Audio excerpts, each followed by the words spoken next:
Araling Panlipunan 4, Term 1, Week 1, Matatag Curriculum. Ang paksa ng ating aralin sa araw na ito ay ang Heograpiya ng Pilipinas, paggamit ng mapa at globo. Hello kids, it's me, Teacher Frel. Don't forget to subscribe, like, share, and hit the notification bell for the latest video. Have fun learning, kids! Mga kasanayan. Natutukoy ang kinalalagyan ng Pilipinas gamit ang tiyak at relatibong lokasyon. Mga tiyak na layunin. Una, nakikilala ang globo bilang modelo o representasyon ng mundo. Pangalawa, nagagamit ang mapa bilang patag na modelo ng grapikal ng mundo. At pangatlo, natatalakay ang mga espesyal na guhit sa globo. Unang araw. Para sa isang maikling balik-aralin, gawin ang gawaing ito. Tugon ko, iguhit mo. Paunahan ang bawat isa sa pagguhit sa loob ng kahon ng mga bagay o pook na sasabihin ng inyong guro. Dapat sa tamang kahon maiguhit ninyo ang nasabing bagay o pook. Iguhit naman ang bagay o pook na sasabihin ng inyong guro sa loob ng bituin kapag ito ay tumutukoy sa pangalawang direksyon. Para sa pangunahing direksyon, iguhit ang mga bagay sa loob ng kahon. Una, iguhit ang mapa ng Pilipinas sa kahon na nasa hilaga. Nasaan ang bahaging hilaga? Pangalawa, iguhit ang ating pambansang prutas sa kahon na nasa silangan. Nasaan naman ang direksyon pasilangan? Pangatlo, sumulat ng salitang mangga sa kahon na nasa kanlurang bahagi. Nasaan naman ang bahaging kanluran? At pang-apat, gumuhit ng mga batang naglalaro sa palaruan sa kahon na nasa timog na bahagi. Nasaan naman ang bahaging timog? Maaari ninyong i-pause ang video na ito upang mapag-aralan ninyo ang inyong sagot. Para naman sa pangalawang direksyon, iguhit ang mga bagay sa loob naman ng bituin. Panglima, sumulat ng letrang M sa bituin na nasa hilagang kanluran na bahagi. Saang bahagi ang hilagang kanluran? Pang-anim, sumulat ng letrang A sa bituin na nasa hilagang silangan na bahagi. Nasaan naman ang hilagang silangan na bahagi? Pang-pito, sumulat ng letrang P sa bituin na nasa timog kanluran na bahagi. Nasaan naman ang timog kanluran? At pangwalo, sumulat ng letrang A sa bituin na nasa timog silangan na bahagi. Nasaan naman ang bahaging timog silangan? I-pause ang video na ito upang mapag-aralan ang inyong sagot.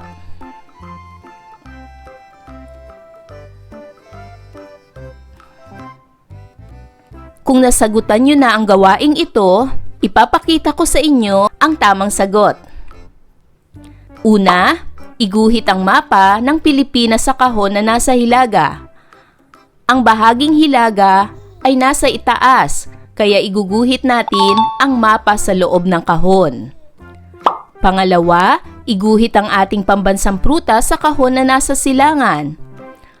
Ang bahaging silangan ay nasa kanang bahagi, kaya iguguhit natin ang pambansang prutas na mangga. Pangatlo, sumulat ng salitang mangga sa kahon na nasa kanlurang bahagi.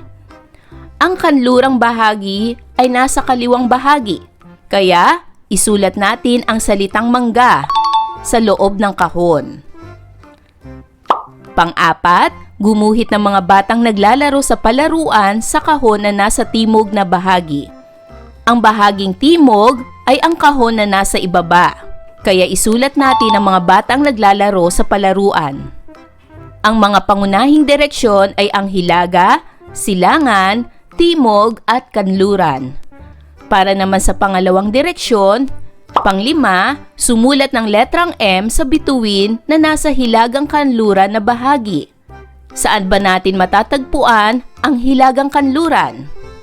Ang hilagang kanluran ay matatagpuan natin sa pagitan ng hilaga at kanluran. Ito ay ang bituin sa itaas at nasa kaliwang bahagi.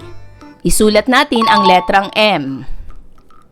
Para naman sa pang-anim, sumulat ng letrang A sa bituin na nasa hilagang silangan na bahagi. Ang hilagang silangan ay matatagpuan sa pagitan ng hilaga at silangan. Ito ay ang bituin na nasa itaas at kanang bahagi. Isulat natin ang letrang A. Pang-pito, sumulat ng letrang P sa bituin na nasa timog kanluran na bahagi. Ang timog kanluran ay nasa pagitan ng timog at kanluran. Ito ang bituin na nasa ibaba at kaliwang bahagi, kaya isulat natin ang letrang P.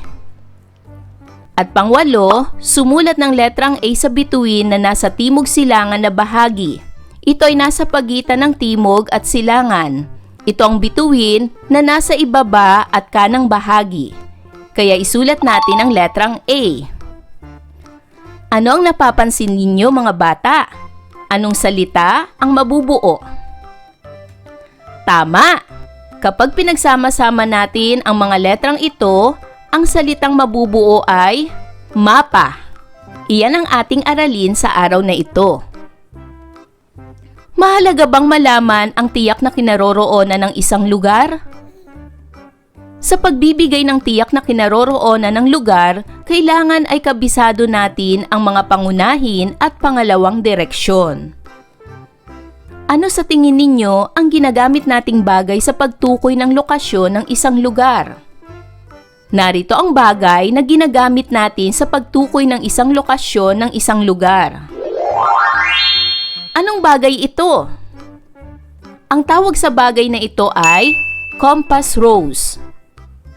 Ang compass rose ay ginagamit upang malaman ang direksyon sa mapa tulad ng hilaga, timog, silangan at kanluran. Sa pamamagitan ng compass rose, malalaman natin ang lokasyon ng isang bagay, gaya ng mga pangunahing direksyon. May 4 na pangunahing direksyon. Ito ay ang hilaga, na nasa bahaging itaas ng compass rose. Silangan, ito ay nasa kanang bahagi ng compass rose. Timog, ito ay nasa ibabang bahagi ng compass rose. At kanluran, ito ay nasa kaliwang bahagi ng compass rose. Muli, ang mga pangunahing direksyon ay hilaga, silangan, timog, kanluran. Makikita rin natin ang pangalawang direksyon. Ang mga pangalawang direksyon ay ang una, hilagang silangan, nasa pagitan ng hilaga at silangan. Sumunod, timog silangan, nasa pagitan naman ng timog at silangan. Sumunod, timog kanluran, nasa pagitan ng timog at kanluran. At panghuli, hilagang kanluran, nasa pagitan ng hilaga at kanluran. Masdan ang mga larawan. Ano ang tawag sa unang larawan? Ano naman ang tawag sa pangalawang larawan? Tama! Ang tawag sa unang larawan ay globo. Ang tawag naman sa pangalawang larawan ay mapa. Ano ang kahalagahan ng mga bagay na ito? Saan natin kadalasan ginagamit ang mga bagay na ito? Alam ba ninyo kung paano gagamitin ang dalawang bagay na ito sa pagtukoy ng lokasyon?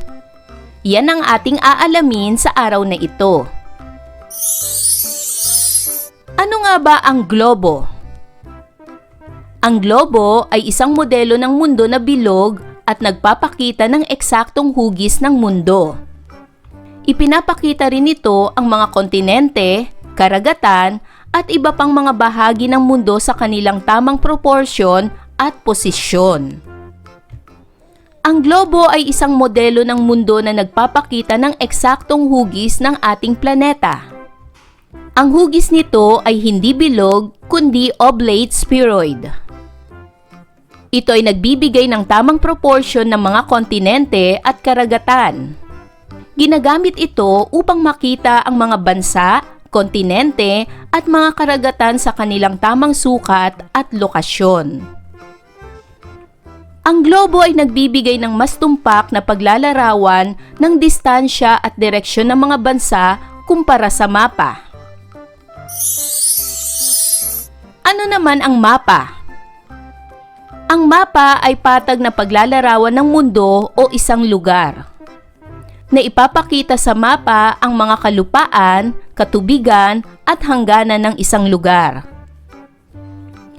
Ang mapa ay isang patag na representasyon ng isang lugar. Ipinapakita nito ang iba't ibang impormasyon tulad ng mga kalsada, anyong lupa, anyong tubig at mga hangganan. May iba't ibang uri ng mapa depende sa layunin nito, tulad ng mga mapa ng kalsada, heograpiya, politikal at klima.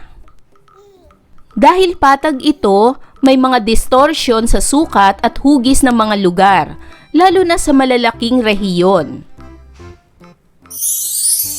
Kaugnay na paksa bilang isa. Ang globo at mapa.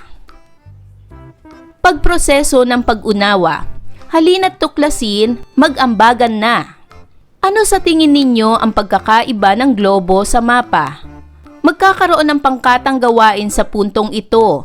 Ililista ng mga mag-aaral ang sa tingin nila ay pagkakaiba ng mapa sa globo. Para naman sa pinatnubayang pagsasanay, isulat sapat lang ang tinutukoy ng bawat pahayag. Unang bilang, ano ang hugis ng ating mundo? Maaari ninyong i-pause ang video na ito upang mapag-aralan ninyo ang inyong isasagot.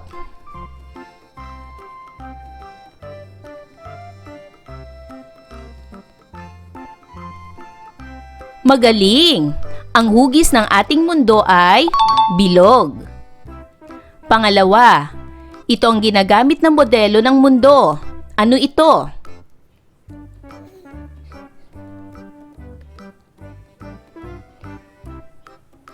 Tama! Ito ay globo. Pangatlo, ito ay patag na paglalarawan ng mundo. Ano ito?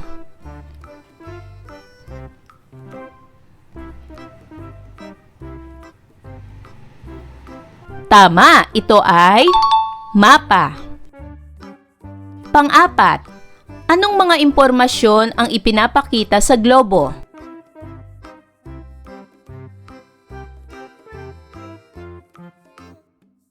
Tama! Ang mga impormasyong ipinapakita sa globo ay ang kontinente, karagatan, at mga bansa. At panglima, anong mga impormasyon ang ipinapakita naman sa mapa?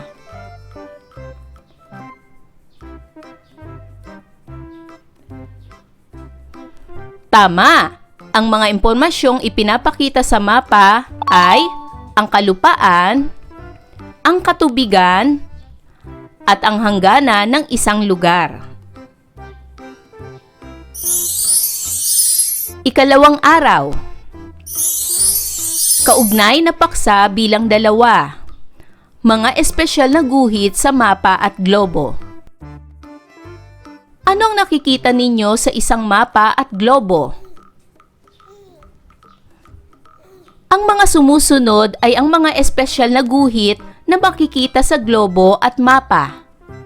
Ang mga guhit na ito ay mga likhang isip lamang. Ang globo ay may mga espesyal na guhit.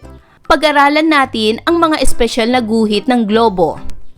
Ang isa sa espesyal na guhit ng globo ay tinatawag na Ecuador. Itinuturo ng arrow ang Ecuador. Ito ay guhit na pahalang sa gitna na may 0 degree. Ito ay isang imahinaryong linya na naghahati sa mundo sa gitna. Ang pangalawang espesyal na guhit ay tinatawag naman nating latitude. Ipinapakita ng arrow ang latitude. Ang latitude ay ang isang distansyang angular na natutukoy sa pamamagitan ng dalawang paralel patungo sa hilaga o timog ng Ecuador. Ito ay sinusukat sa mga antas o degrees. Ang pangatlo namang espesyal na guhit ay ang longitude. Ipinapakita ng arrow ang mga guhit ng longitude. Ang longitude ay ang heograpikong koordinato na tumutukoy sa posisyon ng isang lugar sa silangan o kanluran ng prime meridian. Ang pang-apat na espesyal na guhit ay ang tropiko ng Cancer. Ito ay ang espesyal na guhit ng latitude. Ipinapakita ng arrow ang linya ng tropiko ng Cancer. Ang tropiko ng Cancer ang pinakahilagang latitude kung saan maaaring sumikat ang araw ng diretsyo sa ibabaw ng mundo sa tanghali. Ito ay matatagpuan sa guhit na 23.5 degree sa gawing hilaga ng Ecuador. Ang sumunod naman na guhit ay ang tropiko ng Capricornio. Ito ay isa sa espesyal na guhit ng latitude. Ipinapakita naman ng araw ang linya ng tropiko ng Capricornio. Ito ay isang imahinaryong linya sa paligid ng daigdig na may latitude na humigit kumulang na 23.5 degree sa timog ng Ecuador. Prime Meridian. Ang prime meridian ay ang imahinaryong linya na dumadaan sa Greenwich, Inglaterra at naghahati sa mundo sa silangan at kanlurang hemispero. Idagdag na natin ang International Dateline. Ang International Dateline ay binabagtas nito ang Greenwich Island sa London. Batayan din ito sa pagdagdag ng isang araw kung pupunta ka sa silangan. Isa rin sa mga espesyal na guhit ng latitude ang kabilugang Artiko. Ipinapakita ng araw ang linya ng kabilugang Artiko. Ito ang lugar kung saan nararanasan ang mahabang araw at gabi. Ito ay mahalagang batayan sa pag-aaral ng malamig na klima sa hilaga. Ang kabilugang Artiko ay nasa bahaging hilaga. Ang isa pang espesyal na guhit ng latitude ay ang kabilugang Antartiko. Ipinapakita ng araw ang linya ng kabilugang Antartiko. Ito ay nasa bahaging timog. Ito ay nasa bahaging ibaba ng mundo. Nakakaranas din ng mahabang gabi at araw tulad sa Artiko. Ito ay tumutulong sa pag-unawa sa klimang napakalamig sa timog. Pag-aralan nating muli ang mga espesyal na guhit ng globo. Ang bahaging itaas ng globo ay tinatawag na Hilagang Polo o North Pole. Ang bahaging ibaba naman ng globo ay tinatawag na Timog Polo o South Pole. Ang linya sa gitna ng globo ay tinatawag na Ecuador. Ito ay guhit na pahalang. Ang mga linya naman na pahalang sa globo sa bahaging itaas at ibaba ng globo ay tinatawag na latitude. At ang mga linyang patayo sa globo ay tinatawag naman nating longitude. Ang isa sa espesyal na guhit ng latitude ay ang tropiko ng Cancer. Ito ay nasa itaas na bahagi ng globo, malapit sa Ecuador. Ang isa pang espesyal na guhit ng latitude ay ang tropiko ng Capricornio. Ito naman nasa ibabang bahagi na malapit sa Ecuador. Ang isa pang espesyal na guhit ng latitude ay ang kabilugang Artiko. Ito ang guhit na nasa pinakaitaas na bahagi ng globo. At isa pang espesyal na guhit ng latitude ay ang kabilugang Antartiko. Ito naman ang guhit sa ibabang bahagi ng globo na malapit na sa Timog Polo. At ang guhit na ito na patayo ay tinatawag na prime meridian. Pag-aralan ninyo ang mga espesyal na guhit na ito upang masagutan ninyo ang mga gawain mamaya. Mahalaga ang mga guhit sa globo upang matukoy ang lokasyon o kinaroroonan ng mga lugar sa mundo. Ikatlong araw. Pinatnubayang pagsasanay. Karerahan patungo sa mundo. Sa gawaing ito, tutukuyin ng mga mag-aaral ang iba't ibang espesyal na guhit sa globo at mapa. Magpapaunahan ng mga mag-aaral sa pagsulat sa pangalan ng guhit sa loob ng kahon. Maaari nyo rin itong sagutin ng pasalita. I-pause lamang ang video na ito upang masagutan ninyo o isulat ninyo sa inyong sagutang papel ang gawaing ito. Tignan para sa unang bilang, ano ang tawag sa bahaging ito na nasa itaas ng globo? Pangalawang bilang naman, ano naman ang tawag sa bahaging ito na mga guhit na pahalang? Sa pangatlong bilang naman, ano ang tawag sa guhit na nasa pinakaitaas na bahagi ng globo? Sa pang-apat na bilang, ano ang tawag sa guhit na pahalang na nasa itaas at malapit sa ekwador? Sa panglimang bilang, ano ang tawag sa guhit na patayo at nasa gitna ng globo? Sa pang-anim na bilang, ano naman ang tawag sa guhit na pahalang at guhit sa gitna ng globo? Sa pampitong bilang, ano ang tawag sa mga guhit na patayo? Sa pangwalong bilang, ano naman ang tawag sa guhit na nasa ibabang bahagi at malapit sa ekwador? Para naman sa pangsyam na bilang, ano ang tawag sa guhit na nasa pinakaibabang bahagi ng globo? At para sa pangsampung bilang, ano ang tawag sa bahaging ibaba ng globo? Piliin lamang ang tamang sagot sa loob ng kahon. Para sa paglalapat at pag-uugnay, ito ay tumpak, ganern. Sa gawaing ito ay isang pagsasanay sa pagtukoy sa tiyak na lokasyon ng isang bansa sa pamamagitan ng latitude at longitude. Ipapangkat ng guro ang mga mag-aaral. Magtutulungan ang bawat isa sa pagtukoy sa latitude at longitude ng mga sumusunod na bansa.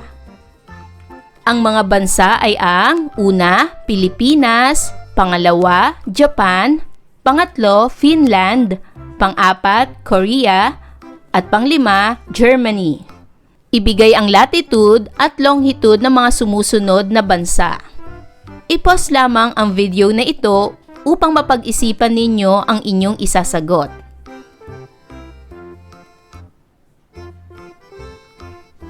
At kung tapos na kayo sa inyong pagsagot, bibigyan ko kayo ng mga halimbawang sagot. Para sa Pilipinas, latitude, ito ay nasa 13 degree hilagang latitude. Longitude, ito ay nasa 122 degrees silangang longitude. Pangalawa, Japan. Ito ay 36 degree hilagang latitude.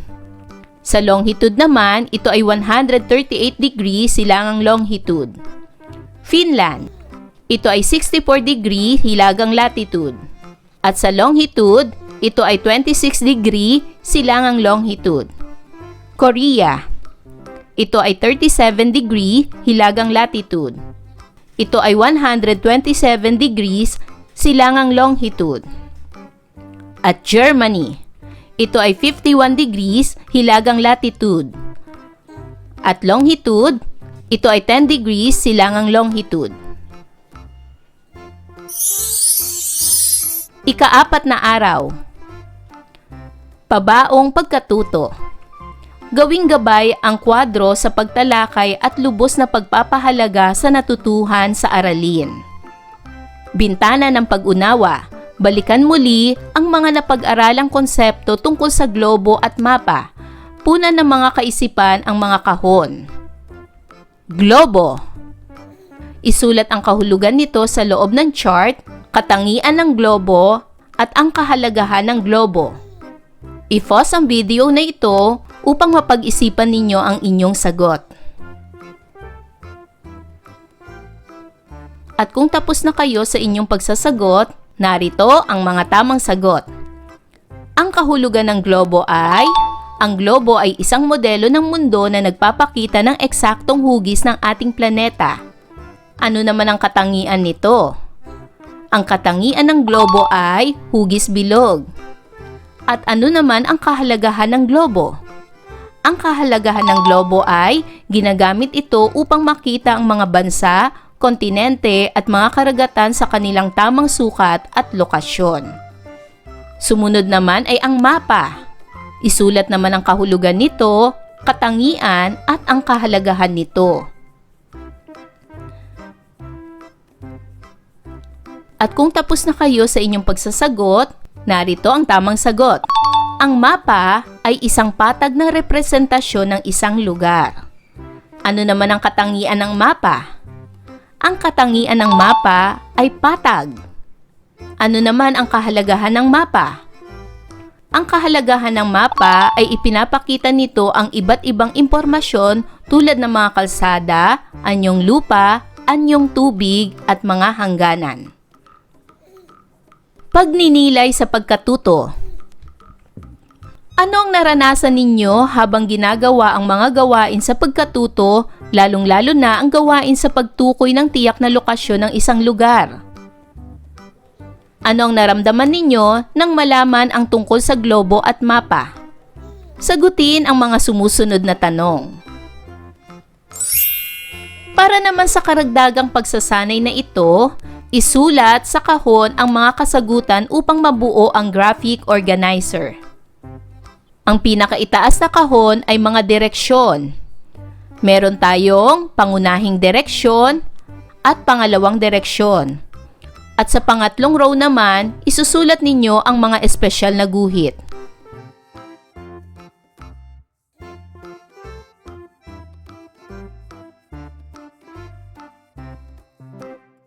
Sagutan na natin mga bata. Ang mga pangunahing direksyon ay hilaga, silangan, timog, at kanluran. Ang mga pangalawang direksyon naman ay ang hilagang silangan, timog silangan, timog kanluran, at hilagang kanluran. Ang mga espesyal na guhit ay ang Ecuador, latitude, longitude, tropiko ng Cancer, tropiko ng Capricornio, at prime meridian. Ito rin ba ang inyong mga sagot mga bata?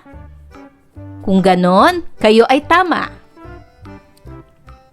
Para naman sa gawaing ito, kumpletuhin ang sumusunod na pangungusap batay sa inyong natutuhan sa araling ito.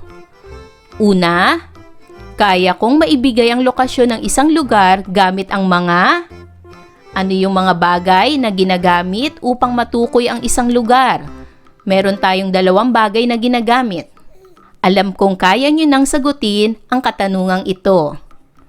Pangalawa, magagamit ko ang mga sukat ng latitude at longitude sa... Pangatlo, mahalagang makapagbigay ng tamang lokasyon ng isang lugar upang... Pang-apat, ang globo ay mainam gamitin kung... At panglima, ang mapa ay mainam gamitin kung... Sagutin ang mga ito ayon sa ating napag-aralan. Ayan mga bata, naunawaan niyo ba ang ating aralin sa araw na ito? Kung ganon, magaling! Mga bata, sana'y marami kayo natutunan sa ating aralin. Hanggang sa susunod na video lesson, paalam! Thank you for watching!